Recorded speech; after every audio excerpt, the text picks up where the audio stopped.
Assalamualaikum warahmatullahi wabarakatuh. Alhamdulillah, alhamdulillah rabbil alamin. Wabihi nasta'inu ala umuri dunya waddin. Wassalatu wassalamu ala asrafil anbiya'i wal mursalin sayyidina Muhammadin wa ala alihi wasallam. Alhamdulillah, segala puja dan puji syukur kita atas kehadiran Allah Subhanahu wa taala yang mana Allah telah memberikan kita nikmat sehat, nikmat tempat sehingga kita masih bisa melakukan aktivitas pagi menjelang siang ini. Alhamdulillahirabbil alamin. Alhamdulillah, tak lupa salawat serta salam kita haturkan, kita curahkan, kita limpahkan kepada junjungan agung Nabi besar Nabi Muhammad sallallahu alaihi wasallam. yakni dikawina Allahumma sholli ala sayyidina Muhammad wa ala sayyidina Muhammad. Yang saya hormati dan saya ta'zimi kiai kita, kiai saya, Kiai Taufik bin Qasim dan beserta jaya dan keluarganya yang tidak bisa hadir pada aktivitas pagi menjelang siang ini. Tak mempanjang lebar, berdirinya saya di sini, saya akan berkunjung singkat yang berjudul tentang iman. Berbicara tentang iman, apa sih itu iman? Yang mana iman ialah suatu keyakinan seorang hamba kepada Allah. Yang mana keyakinan itu seorang hamba itu meyakini adanya takdir baik dan buruknya dari Allah, yakni qada dan qadar. Dan adapun iman itu dibagi menjadi 3 definisi. Yang pertama iman taklid, yang kedua ilmun, yang ketiga iman iyan. Dan di sini adapun iman yang pertama di sini adalah iman taklid, yakni iman orang-orangnya yang awam, orang yang ikut orang ataupun melihat orang. Jadi iman yang dimaksud iman taklid di sini ialah dia orangnya iman percaya dengan Allah, cuman bahasanya itu setengah-setengah. Dia percaya ikut adanya Allah, tapi dia ikut orang. Nah, dan juga iman yang kedua yakni iman ilmun. Ilmun ialah imannya para seorang alim dan ulama. Yang mana orang alim yang ulama yang mengamalkan daripada ilmu.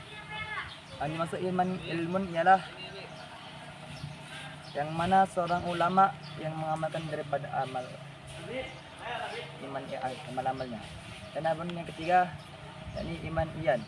Iman iyan ialah masuk iman tingkat tinggi. Ini yang iman yang dimiliki oleh para nabi dan para sahabat Nabi.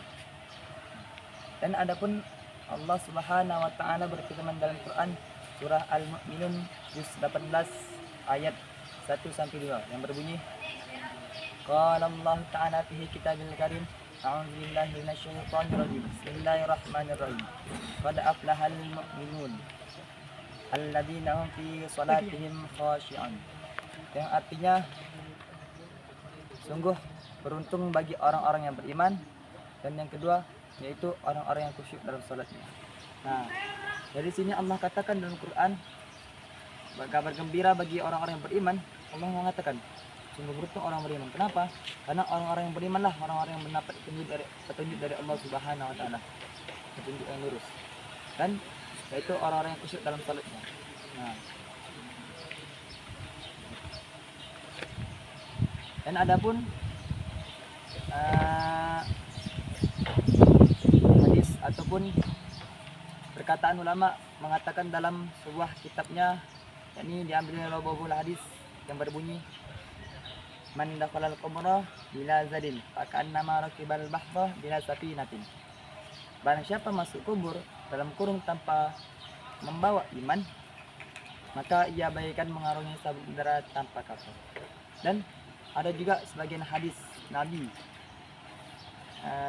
yang dicantumkan, yang diambil dikutip dari Babul Hadis yang berbunyi qala Nabi sallallahu alaihi wasallam al-imanu ma'difatun bil qalbi wa qawlu bil lisan wa amalun bil arkan wa amalun bil arkan.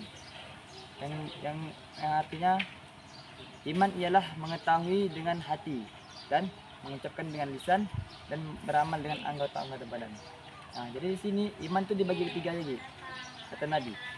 Yakni iman itu dengan hati, yang mana kita seorang hamba seharusnya menancapkan atau memupuk keimanan yang kuat di dalam hati. Karena apa? Apabila hati sudah kuat dengan adanya iman, hati udah teguh dengan adanya iman, maka insya Allah semuanya akan baik. Dan yang kedua kata Nabi, mengucapkan dengan lisan. Nah, bila hati udah beriman, maka orang-orang itu akan selalu berucap yang baik-baik, yang mana mengundang keridhaan Allah Subhanahu wa taala. Dan yang ketiga, amalun bil arkan. Ini mengamalkan dengan anggota-anggota badan. Dan ini dengan amalan-amalan yang diamalkan para alim ulama. Dan sekian dari saya. Apabila ada kata-kata yang salah, itu mungkin dari kekurangan dari saya, kekurangan ilmu lagi belajar. Dan adapun ada kata-kata yang benar, itu atas bimbingan dari Allah Subhanahu wa taala. Sekian dari saya. Unzur man qala wa la tanzur man qala. Assalamualaikum warahmatullahi wabarakatuh.